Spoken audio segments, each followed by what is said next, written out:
hari 20 malam. Tapi selama 8 tahun 10 hari 10 malam, dan ada yang 9 hari 9 malam. Jadi aslinya kalau mau betul-betul ikut sunnah 100%, masuk petang malam 21, keluarnya malam Idul Fitri. Alhamdulillah di masjid ini nampaknya keluarnya menjelang Idul Fitri semua. Bunyinya tak yakin. Malah yutraku kullu, la yutraku kullu. Kalau tak bisa 10 malam, tak bisa 9 malam, jangan sampai tak iktikaf sama sekali. Ustaz, saya mau iktikaf yang minimalis. Seminim-minim iktikaf menyatukan siang dan malam dan puasa. Nah, ini menurut mazhab Imam Malik bin Anas, gurunya Imam Syafi'i. Jadi masuk subuh ini, keluarnya subuh besok 24 jam dan dalam keadaan berpuasa. Itu baru disebut dengan iktikaf. Sedangkan iktikaf yang paling minim adalah di antara 4 mazhab, mazhab Syafi'i. Mazhab Imam Muhammad bin Idris Asy-Syafi'i, iktikafnya lama sedikit dari ruku sudah dianggap iktikaf. Subhana rabbiyal azim wa bihamdihi, subhana rabbiyal azim wa bihamdihi, subhana rabbiyal azim wa bihamdihi, subhana rabbiyal azim wa bihamdihi, subhana rabbiyal azim wa bihamdihi, sudah iktikaf. Jadi bagi kita yang belum berniat iktikaf, nawaitul iktikaf fi hadzal masjid lillahi ta'ala. Keluar kita jam 6 lewat 10, sholat sunat isyraq 2 rakaat, sudah dianggap sebagai iktikaf. Iktikaf ini lebih lama, lebih baik. Nanti selama 10 hari Ramadan ini kita ada berjumpa dengan hari libur, hari Ahad 1 kali. Kalau insya Allah Idul Fitri tergantung anak bulan. Kalau hari Kamis nampak anak bulan, hari Jumat nampak anak bulan, hari Kamis berarti hari raya Jumat. Kalau tak nampak berarti hari raya hari Sabtu. Tak usah pikirkan dulu hari raya. Nah, biarkan bulan bicara. Nanti diintip itu anak bulan namanya hilal. Jadi suami-suami ibu yang namanya hilal jangan keluar dulu hari Kamis, karena dia sedang diintai-intai dan dicari-cari oleh Kementerian Agama sebelum sidang isbat. Nah, maka amal yang kita laksanakan adalah i'tikaf. Bagaimana dengan perempuan Pak Ustaz? Summa atakafa azwajuhu min ba'di. Setelah Nabi SAW meninggal, istri beliau tetap i'tikaf. Padahal seorang istri suaminya tak ada, lebih baik di rumah. Tapi ketika i'tikaf, beliau melaksanakan i'tikaf. Jadi perempuan tidak boleh ke masjid kalau menimbulkan fitnah. Di Palestina khawatir nanti ditangkap oleh tentara Israel. Tapi di Palembang ada tentara Israel? Habis semua, sudah mati kena pempek. Maka insya Allah Palembang aman, damai. Jangan pergi ke masjid memakai parfum arum-aruman semerbak, berdiri di sop belakang sampai ke depan imam, hilang ayat imam. Jangan pergi ke masjid bercelana sempit, mukena diletakkan di tengkuk, naik sepeda motor, celana licin, banyak atu-atu masuk paret gara-gara meninggal. Pergilah ke masjid dengan tidak tabarruj dan tabarrujal jahiliyah, bersolek jahiliyah. Suami membawa istri ke masjid untuk apa tujuannya? Untuk mendidik istri. Asalnya suami itulah yang mengajar istri mengaji, baca Quran, bagaimana sholat, bagaimana adab, bagaimana kewajiban di rumah tangga. Tapi karena suami tak sanggup, maka dibawanya pengajian ke masjid. Begitu kata Syekh Yusuf Al-Qardawi ketika ditanya tentang perempuan. Kalau hanya menimbulkan fitnah, maka perempuan lebih baik di dalam pekarangan, lebih baik di dalam rumah, lebih baik dalam kamar, lebih baik di tempat yang sempit, tidak menimbulkan fitnah. Masjid At-Tariq ila Mardatillah, betul? Ini masjid yang paling bagus, tak bercampur antara laki-laki dan perempuan. Perempuan dibuat khusus di atas, tak ada laki-laki. Sudah bolak-balik disampaikan, awas bu, pagarnya tumbang. Sudah disiapkan TV, Bu. Kata mereka, kalau nonton TV bagus aku di rumah, kata dia. Allahu Akbar. Ini adalah ibu-ibu yang solehah. Dari rahim mereka lah lahir anak-anak yang soleh, penghafal Quran, berbakti kepada orang tua, mujahid fi sabilillah. Kalau ibunya sudah ke masjid berzikir, iktikaf, insya Allah anak-anaknya pun juga tunduk dan patuh, pencinta para habaib, disayang para ulama, dibanggakan Rasulullah Sallallahu Alaihi Wasallam. Iktikaf itu adalah amal mandiri personal masing-masing. Tapi masyarakat kita ini kadang kalau dibuat sendiri, iktikaf sendiri-sendiri, tidur sendiri masing-masing. Maka datanglah para habaib, para ustadz membuat program iktikaf kepada seluruh jamaah. Nanti malam libur, hari Sabtu, malam Ahad, jangan sampai tidak iktikaf. Yang tidak iktikaf, supaya iktikaf satu malam pun jadilah. Berkumpul jam 2. Jam 2 malam kumpul, dari jam 2 ke jam 3 tadabbur surat-surat pendek. Wadduha apa maknanya, Alam Nasrah apa artinya, Iza Jaa apa tafsirnya. 1 jam sampai jam 3. Dari jam 3 ke jam 4 dicarilah para al-hafiz yang hafal Quran, membacakan tahajud 1 juz. Paling tidak kalau ditanya malaikat, pernah merasakan tahajud 1 juz. 8 rakaat sebanyak 1 juz, 20 halaman Al-Quran. Lalu kemudian sampai jam 4 zikir dan muhasabah. Selama Ramadan tak pernah menangis, meneteskan air mata. Maka pada malam Ramadan itu, ya Allah, ada pembimbingnya, dosa kami begitu banyak, menangis tetes air mata. Selesai acara muhasabah ditanya, kamu kenapa menangis tadi? Entah, aku pun tak tahu. Tengok depan menangis, kanan menangis, kiri menangis, maju tak menangis pula. Rupanya THR belum cair. Nah, kadang kalau kita sendiri susah hati ini tersentuh. Tapi begitu ramai, ada perasaan haru, ada sedih. Nah, ini penting. Ini sebagai proses latihan. Menangis di depan orang banyak tak salah, tapi menunggu ada orang banyak baru menangis masalah. Apalagi nangisnya nunggu kamera hidup. Udah mau nangis selesai, tanya lupa pula kawan mencet. Padahal udah mau streaming dan bakal diulang sekali lagi. Penuh dengan sandiwara. Hidup kok untuk konten.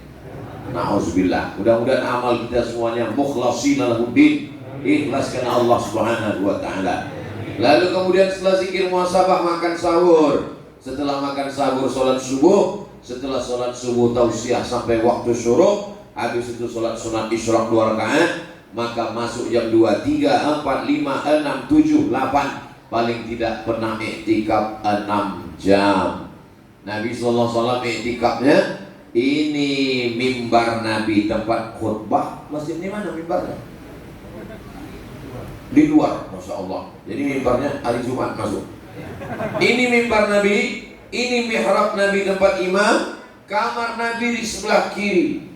Jadi dinding itu langsung dinding kamar Nabi. Bilal kalau mau iqamat dia ketuk dinding itu. Assalamualaikum ya Rasulullah. Waalaikumsalam. Sudah boleh saya iqamat ya Rasulullah? Kata Nabi, aqimis shalah. Iqamat. Allahu Akbar, Allahu Akbar. Asyhadu an la ilaha illallah. Makanya setelah Nabi meninggal, Bilal tak sanggup lagi iqamat, pindah dia ke Damaskus. Kenapa? Karena dulu setiap mau iqamat dia ketuk itu pintu. Sekarang Nabi sudah tak ada. Tak sanggup dia mengetuk pintu itu, nanti diketuk tak ada yang keluar.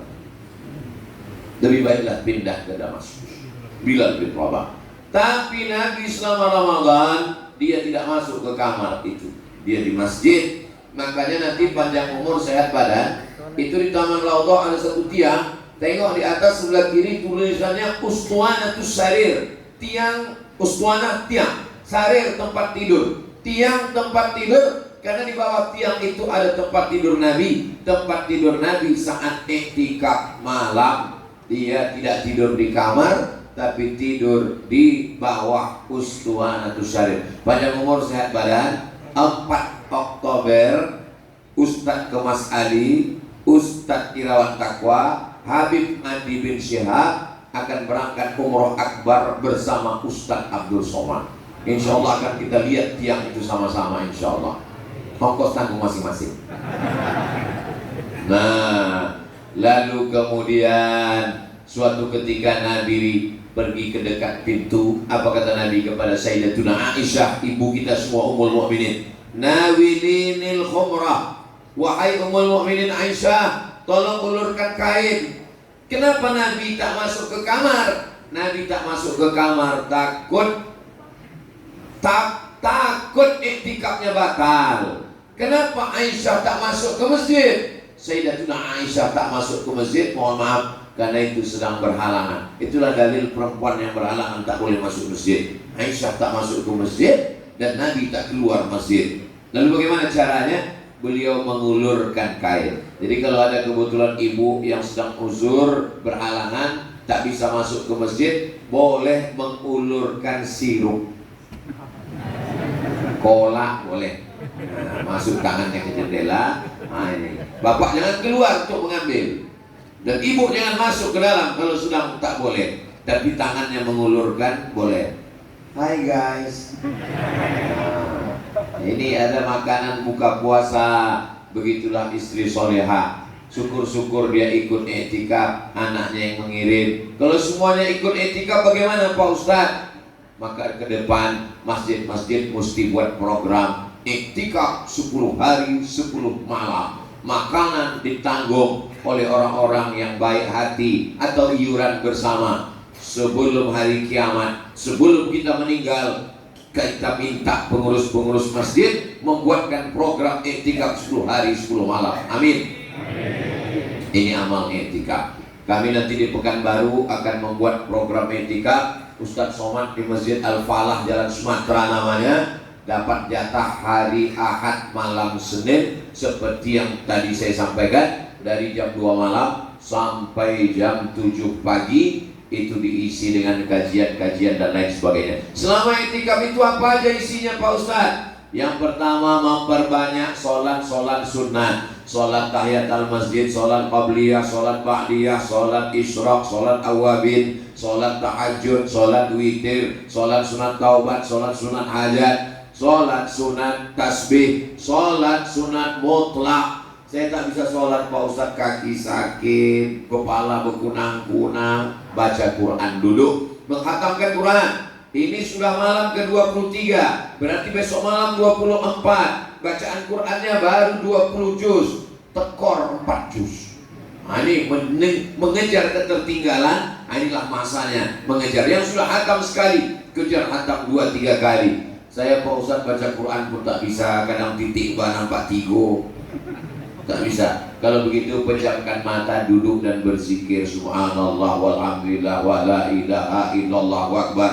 La ilaha illa anta subhanaka inni kuntu minaz zalimin. Subhanallah wa bihamdihi subhanallahil azim. Astaghfirullahal azim, astaghfirullahal azim, astaghfirullahal azim. Allahumma shalli ala sayyidina Muhammad wa ala ali sayyidina Muhammad. Afdalu dzikri fa'lam annahu la ilaha illallah. Tasbih zikir, tahmid zikir, takbir zikir, la haula wala quwata illa billah zikir, subhanallah bihamdihi subhanallahil azim zikir, astaghfirullah zikir, sholawat zikir, baca Quran zikir.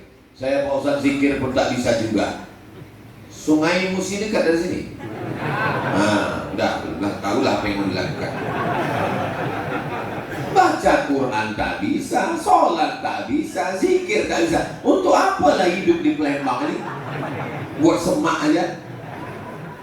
Apalagi yang bisa kita lakukan selain beribadah? Tujuan kita hidup ini bukan lain-lain. Wa ma khalaqatul jinna wal insa illa untuk beribadah. Kalau memang kita ini untuk beribadah, bagaimana mencari nafkah, cari makan, ke pasar, jualan? Kalau memang hidup untuk ibadah, bagaimana dengan menikah? Bagaimana dengan punya anak? Menikah adalah ibadah dan punya anak juga adalah ibadah. Makanya ibu nanti kalau tetangganya rese, kamu tahun lalu hamil, kamu ini hamil, kemarin hamil, ibadah. Tapi jangan sampai ini salah gunakan. Nanti bapak menikah diam-diam, istrinya nanya, kamu suami kurang ajar, ketahuan nikah diam-diam. Ini ibadah. Kata Ustaz gak boleh ria. Ini khusus beda. Kata Sayyidina Muhammad SAW, "A'linu hadzal nikah." Kalau nikah jangan diam-diam, umumkan, buat orang banyak tahu. Waj'aluhu fil masajid, buat akadnya di masjid. Wadribu alaihi bidufuf, pukulkan duf gendang. Supaya apa? Supaya orang tahu, supaya nanti saat bonceng jalan bersama tidak menimbulkan fitnah. Masa ngaji sama Habib tapi suka maulid, tapi ternyata bawa perempuan tak mahram? Itu istrinya. Oh, istrinya, kok kita nggak tahu? Cuman kita tak diundang. Nah, ini kalau dibuat di masjid orang ramai, tahulah semua, diiklankan. Ini amalan yang pertama, namanya i'tikaf. Amalan yang kedua adalah membayar zakat fitrah. Farada Rasulullah SAW so'an min tamrin. Nabi mewajibkan membayar 1 so'. Berapa 1 so' itu? Dijawab sana anak-anak muda. 1 so' 50 kilo, itu 1 sa'. 1 so' itu 4 mud. 1 mud itu 7 on setengah. 7 on setengah kali 4, 3 kilo. Tapi Pak Ustaz kata Kementerian Agama 2,5. Kata Ustaz kami 2,7. Yang mengatakan 2,5 ada dalilnya berdasarkan ikhtilaf tentang takaran al-makail wal mawazin asy-syar'iyyah. Nama kitabnya al-makail takaran wal mawazin timbangan asy-syar'iyyah menurut syariat Islam. Bukunya lengkap, bisa download di PDF, tinggal tulis saja di Google al-makail wal mawazin asy-syar'iyyah PDF, enter, download. Sudah saya download kok nggak dapat Pak Ustaz, paket habis. Nama penulisnya Syekh Ali Jum'ah, Mufti Mesir, ulama besar Al-Azhar, alim dalam bidang usul fiqh. Maka kitab ini bagus. Yang punya 2,5 baik, 2,7 tak salah. Tapi saya dari dulu membayar zakat fitrah 3 kilo. Supaya apa? Supaya keluar dari khilaf. Kalau kita bayar 2,5, nanti tiba-tiba datang Ustaz ceramah 2,7, berbisik-bisik di dalam. Tapi kalau kita bayar 3 kilo, datang setan berbisik, kamu kemarin tidak sah karena 2,5. Langsung kita bayar. Biar kau setan, aku udah bayar 3 kilo. Jadi kelebihannya itu terhitung sebagai sodakoh, bukan soman. Ini kita bersodakoh. Jangan berhitung-hitung dengan Allah. Nanti kalau kita berhitung-hitung dengan Allah, Allah berhitung-hitung pula dengan kita. Dikasihnya kita napas setengah, baru tahu. Judul lagunya setengah napasku hilang, sesak napas. Nah ini semua kalau kita tak berhitung-hitung dengan Allah, Allah pun tak berhitung-hitung pula memberi rezeki pada kita. Innallaha yarzuqu man yasha'u bighairi hisab. Amin. Allah beri kita rezeki dari jalan yang tak disangka-sangka insyaallah. Nah, membayar zakat fitrah menurut mazhab Syafi'i, menurut mazhab Maliki, menurut mazhab Hambali dengan quds al-balad, makanan pokok. Jadi kalau kita kebetulan tinggal di Papua, bayar pakai sagu karena makanannya papeda. Kalau kebetulan kita tinggal di kampung itu orang makan jagung, ya bayarlah jagung. Kalau di kampung Ustaz Somad, ya tentu aja roti. Mana makan roti? Saya makan nasi. Tapi Ustaz di Mesir 4 tahun, di Maroko 2 tahun. Di Maroko orang tidak makan nasi, makan roti gandum. Jadi saya tetap membeli beras. Saya masukkanlah beras ke dalam plastik dari pasar jalan. Datang kawan saya di asrama itu, satu dari Pakistan, namanya Abu Amar dari Karachi, yang satu lagi dari Chittagong. Chittagong itu Bangladesh, namanya Abu Ahmad. Ketawalah Abu Ahmad nih sama si Amar nih. Abu Samad, anda tak kurus? Ente di Maroko masih makan nasi, kata dia. Kami udah di Maroko dimakan gandum terus, tak bisa kami makan nasi. Saya bilang, saya kalau tak makan nasi ini lemas badan saya, perut kenyang dari badan lemas. Nah, besok kira-kira beberapa hari sudah itu saya berdiri di jendela. Saya tengok kawan saya berdua nih memikul beras. Turun saya kejar. Kemarin kalian ejek saya, kalian bilang tak makan nasi. Ini kalian beli beras. Kata dia, kami Abdul Somad kalau tak makan nasi otak kami tak bekerja. Rupanya dia makan nasi juga, dia ngeprank saya. Nah inilah kita ini memang tak bisa kalau tak makan nasi. Pagi makan nasi, siang makan nasi, malam makan nasi. Ada ulama, ada orang Mesir, dia menulis kitab judulnya Ajaibul Asbaq wal Asfar, keajaiban perjalanan. Ini orang keliling dunia berjalan.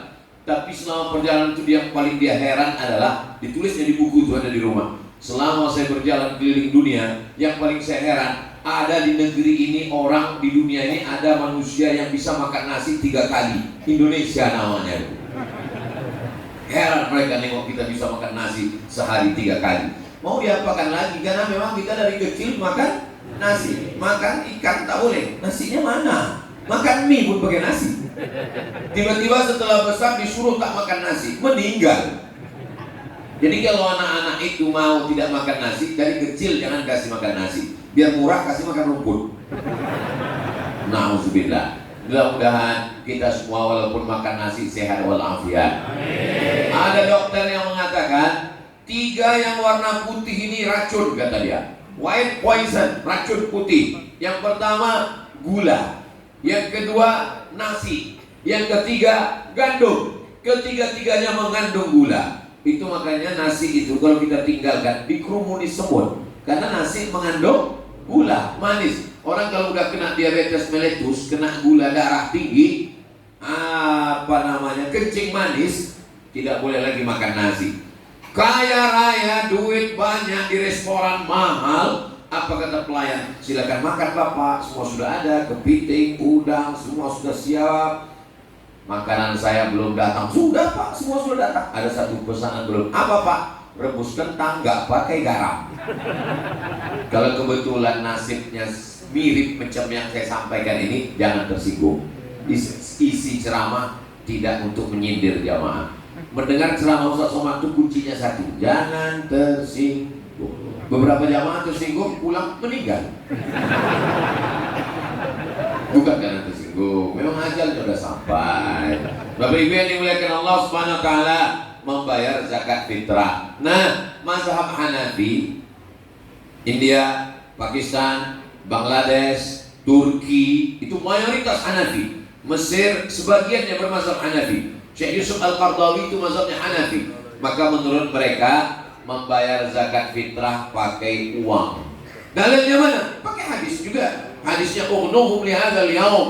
Buatlah mereka hari ini jangan sampai meminta-minta, karena hari itu adalah hari Id. Hari Id adalah hari raya. Kita wajib berbahagia. Makanya pagi habis sholat Idul Fitri, masukkan beras ke dalam plastik, cari mana orang fakir miskin, serahkan. Supaya jangan sampai dia tak makan pagi itu. Tapi kalau begini cara kita membagi zakat fitrah, nanti ada fakir miskin yang banyak sekali dapat beras, dan ada yang tak dapat sama sekali karena dia tak keluar rumah. Alhamdulillah sudah dikoordinir pengurus masjid. Yang membayar ke masjid sah, yang menyerahkan langsung sah. Tapi supaya ada pemerataan, bagus diserahkan ke masjid. Saya sejak pulang dari Maroko 2008 sampai Ramadan ini 2023, sudah 15 tahun tidak pernah membayar zakat fitrah pakai duit. Saya membayar pakai beras. Tapi saya tak menyalahkan kalau ada jamaah yang memakai mazhab Hanafi, karena mereka masih sama-sama Ahlus Sunnah wal Jamaah. Lalu kemudian berikutnya adalah faman syahida minkumus syahra falyasum. Siapa yang menengok anak bulan maka hendaklah berpuasa. Yas'alunaka 'anil ahillah. Mereka bertanya kepadamu tentang hilal. Qul hiya mawaqitu lin-nasi wal hajj. Katakanlah anak bulan itu menjadi penetap ibadah. Idul Fitri, Idul Adha, hukum di padang Arafah, tahun baru hijrah, bukan berdasarkan tengah malam meletup mercon, tapi berdasarkan anak bulan. Kata orang Melayu anak bulan, kata orang Arab hilal. Kalau bulannya bulan Badar, tala'al badru alaina, Badar. Tapi kalau bulannya sabit, namanya Hilal. Sudah jadi nama orang Indonesia, Badarudin, Hilaluddin. Bahkan nama Sultan, Sultan Badruddin. Badar, bulan purnama. Din, agama, bulan purnamanya agama yang menjadi penerang penyuluh di tengah gelap malam. Jadi kalau punya anak dikasih nama Badruddin, dia akan menjadi penerangnya agama. Syamsuddin, mataharinya agama. Juga anak perempuan udah jadi nama perempuan. Siapa namanya? Badariyah Hilaliyah. Ini begitulah orang Islam ini mengasih nama. Masya Allah, tabarakallah. Lalu kemudian menengok anak bulan. Alhamdulillah, saya tak tahu di Palembang di mana dipasang itu teropong. Kalau di Pekanbaru Riau di Jalan Jenderal Sudirman ada gedung paling tinggi, dipasanglah teropong untuk mengintai anak bulan. Harga teropongnya itu dulu dibeli beberapa puluh tahun yang lalu, harganya 50 juta. Dan sejak dibeli sampai sekarang tak pernah nampak anak bulan. Asal dipasang. Ada juga yang posting, beberapa kawan saya naik ke atas postingnya, alhamdulillah gaji 13 sudah nampak. Biasanya pas pengumuman sidang isbat Kementerian Agama berdasarkan penampakan anak bulan dari teropong yang ada di Sulawesi, karena wilayah timur saya di tepi laut itu biasanya terang nampak. Kalau di Maroko melihat anak bulan itu di gurun pasir Sahara perbatasan Mauritania, itu nampak jelas anak bulan. Itu hadis Nabi SAW. Sumu li ru'yati, berpuasalah ketika melihat anak bulan. Waftiru li ru'yati, berhari rayalah ketika melihat anak bulan. Itu adalah sunnah Rasulullah SAW. Dan orang yang melihat anak bulan ini mesti masih muda, berilmu, beriman, bertakwa, dan tersumpah oleh Kementerian Agama. Wallahi, tallahi, billahi, saya bersumpah bahwa saya melihat anak bulan. Kenapa mesti muda dan matanya sehat diperiksa oleh dokter? Karena pernah kejadian yang menengok anak bulan di orang tua, matanya sudah rabun, lalu kemudian dia mengaku menengok anak bulan, padahal belum nampak anak bulan. Rupanya bulu matanya gugur. Ini anak bulan, ini anak bulan. Itulah maka saksinya muda, tersumpah, matanya sehat, sudah diperiksakan matanya. Lalu dia bersaksi. Seandainya di Indonesia ini ada bersaksi 2 orang, maka cukuplah itu sebagai penetap berdasarkan penampakan anak bulan dari beberapa teropong yang dipasang dari Sabang sampai Papua. Maka dengan ini menetapkan, kita tinggal menunggu saja. Setelah iktikaf, bayar zakat fitrah, menunggu anak bulan. Setelah itu ditetapkan, kita pun bertakbir habis maghrib sampai khotib naik mimbar. Allahu Akbar, Allahu Akbar, Allahu Akbar, la ilaha illallah, wallahu akbar, Allahu akbar, walillahil hamd. Sampai jam 2 malam takbir berkumandang, meriah. Begitu ditengok ke masjid, rupanya flash disk. Banyaklah nanti yang masuk surga di flash disk sama VCD. Orangnya makanya anak-anak muda ini dilatih malam takbir. Tapi insya Allah di Palembang anak-anak muda nanti buat takbir di atas jembatan Ampera, lalu dipasang drone dari atas.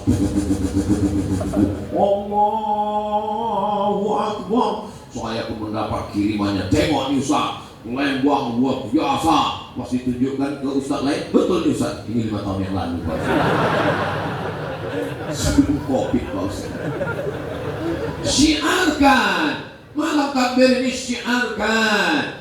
Wal budna ja'alnaha lakum min sya'airillah. Kenapa menyembelih kurban itu dibawa anak, dibawa istri? Syiar. Ada orang yang imannya lemah, menengok umat Islam tak ramai, dia letoy, loyo, lunglai, bawahnya mau mati. Tapi begitu melihat ramai berkumandang, bangkit semangatnya. Begitu juga dengan tetangga sebelah yang menyepelekan kita. Apa itu orang Islam? Ke masjid cuma 2-3 orang, 2,5, yang satu tertidur. Waktu begitu mereka lihat malam takbiran jalan penuh, hati-hati umat Islam jangan diganggu. Mereka memang tak ke masjid, tapi kalau malam takbiran luar biasa. Mau tak puasa? Aduh saya sakit mah. Nggak sholat? Aduh encok. Ini motor di servis malam takbiran. Wah, luar biasa. Jadilah orang macam ini masuk surga cuma 2 menit aja. Mudah-mudahan mendapat hidayah. Boleh kita doakan yang tak baik. Nabi patah giginya, bedak pelipisnya, datang sahabat meminta doakan laknat. Kata Nabi bilang kubas laknat. Kami tidak diutus melaknat. Wa ma arsalnaka illa rahmatan lil alamin. Pandangan kita kepada saudara kita adalah pandangan kasih sayang. Betul Pak Ustaz. Saya memang kalau melihat orang itu kasih sayang. Siapa yang lihat kasih sayang? Istri kawan saya. Tak boleh. Kita memandang umat Nabi Muhammad SAW ini menengok orang mabuk sakau, sayang kita selamatkan dia supaya berhenti dari narkoba. Amin. Dan orang zalim aniaya. Kata Nabi SAW, unsur akhaka, tolong saudaramu zaliman atau mazluman, dia penzalim atau teraniaya. Kalau teraniaya bisa kami tolong ya Rasulullah. Tapi kalau orang menganiaya, bagaimana kami menolongnya? Tahan tangannya. Orang-orang yang menganiaya orang lain, tahan tangannya supaya jangan sampai dia menganiaya. Ittaquz zulma, takutlah kamu pada perbuatan zalim. Fa inna zulma zulumatun, karena kezaliman itu akan menjadi kegelapan pada hari kiamat. Takbir dari mulai azan maghrib sampai khotib naik mimbar. Khotib naik mimbar Idul Fitri bertakbir dia 9 kali. Allahu Akbar, Allahu Akbar, Allahu Akbar, Allahu Akbar, Allahu Akbar, Allahu Akbar, Allahu Akbar, Allahu Akbar, Allahu Akbar kabira, walhamdulillahi katsira. Habis itu tidak ada takbir lagi. Soalnya saya pernah sholat zuhur, mampir ke masjid. Selesai sholat zuhur, imamnya takbir lagi. Allahu Akbar, Allah. Makmum udah mulai bisik-bisik. Yang takbir 4 hari itu Idul Adha, tanggal 10, 11, 12, 13. Idul Fitri selalu udah habis naik khotib, dikasih tahu selesai sholat. Pak Imam, takbir udah habis. Tidak ada habis, kita takbir mengagungkan Allah. Kalau udah salah tuh ngaku aja. Dan bertakbir dengan mengagungkan Allah. Tapi takbir sirat takbir yang malam Idul Fitri ini itu berlakunya setelah khotib naik mimbar maka selesai. Kita tetap mengagungkan Allah. Takbir memang Allahu Akbar. Takbir dari mulut, takbir raya. Kita masih puasa lagi. Lalu kemudian setelah itu jangan sampai tidak sholat Idul Fitri. Oh, sholat Idul Fitri jangan ingatkan Pak Ustaz. Kami memang nggak sholat, tapi kalau Idul Fitri sholat. Sholat Idul Fitri itu substansinya mendengarkan khutbah. Masalah sholat 2 rakaat, qobliyah pun 2 rakaat, doa pun 2 rakaat, tapi mendengarkan khutbah. Al-hujjah, mohon maaf, perempuan yang berhalangan saat 1 hari Idul Fitri, 1 Syawal tetap dibawa, tapi dia tidak sholat.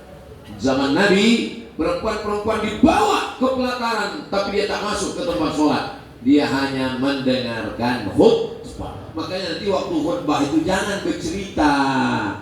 Ini khotib udah naik mimbar, asiklah bercerita. Yang ditanya apa? Bukan hanya bagaimana. Bagus, halus ya. Datang nih kan mau mendengarkan khutbah. Nanti ibu kalau ada yang bertanya-tanya waktu itu langsung takbir. Allahu Akbar. Bapaknya juga ditanya, habis kita mau mana? Jalan mana? Masa ketupat ada orang yang bopor? Allahu Akbar. Nah ini semua mendengarkan khutbah inilah substansinya. Khotibnya bersemangat luar biasa. Mudah-mudahan sampailah umur kita ke sholat itu. Ini yang pamernya kuat sekali pasti beli bajunya udah.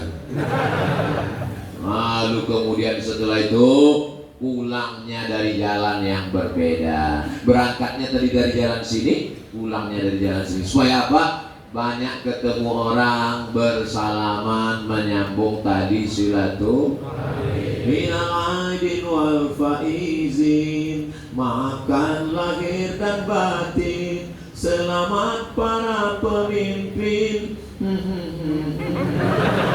Itu kalau tak hafal saya. Nah, tapi tetap menjaga adab-adab. Sesama laki-laki salaman. Kalau sama perempuan, tak boleh. Jangan sampai menyentuh tangan perempuan. Seandainya ditusukkan api paku dari neraka yang menyala, ditusukkan ke tapak tangan kamu, lebih baik min antamus saya dan mura'atin la tahillu lahu, daripada menyentuh tangan perempuan yang tak halal baginya. Ustaz Somad ngomong aja, kemarin kami tengok videonya Ustaz pegang tangga. Nah saya pegang, saya begini, dia yang menyentuhkan Jojo. Saya udah mundur-mundur, kena sikit astagfirullah. Kemarin kami dapat videonya, kami tengok Ustaz ada megang tangan perempuan. Nenek-nenek, orang tua, tapi ibu hati-hati juga. Sekarang ada penyakit namanya, dia nengok anak gadis tak berselera, nengok nenek-nenek. Nama penyakitnya Oedipus kompleks. Ingat, setan setelah Idul Fitri dilepas. Kejahatan terjadi bukan karena ada niat dari pelakunya, tapi juga karena ada kesempatan. Waspadalah nenek-nenek. Tetap jaga. Saya tak ada nafsu Pak Ustaz, udah macam abang saya, udah macam kakak saya, udah macam adik saya, udah macam emak saya. Berawal dari macam, berakhir dengan macam. Ini kadang orang ini yang merasa lebih tahu dari Allah. Saya Pak Ustaz, sholat ikut syariat Allah, puasa ikut syariat Allah, tapi masalah salaman ini saya lebih tahu daripada Allah. Oh, siapa kamu? Maka ini sunnah-sunnah ini kita laksanakan. Yang selama ini putus disambung, yang selama ini patah yang retak direkatkan kembali. Galah patah boleh disambung, kaca retak boleh direkat. Hati yang sakit kemana obat akan dicari. Boleh untuk update status, tapi nanti satu Syawal. Yang sekarang bahas nanti ya. Nah ini semua insya Allah. Yang punya usaha baju kaos bagus ya, tulis belakang. Kaca retak boleh direkat, galah patah boleh disambung, hati yang sakit kemana obat akan dicari. Tapi jangan dipakai waktu sholat. Pakai waktu sholat, tengok kawan di belakang. Kalau sholat itu pakai baju yang polos-polos. Tapi yang bertulis tak masalah. Tertulis pula di belakang, sahabat UAS. Dalam waktu di mana lah belinya? Masya Allah, tabarakallah. Akhirnya sampai jam 6. Lewat pula dari 10 menit. Kita tetap sholat. Yang pakai usolli sunnatal isyraqah raka'atain lillahi ta'ala. Saya tak pakai usolli Pak Ustaz. Enggak usah pakai usolli. Enggak pakai usolli. Allah. Terima kasih segala perhatian.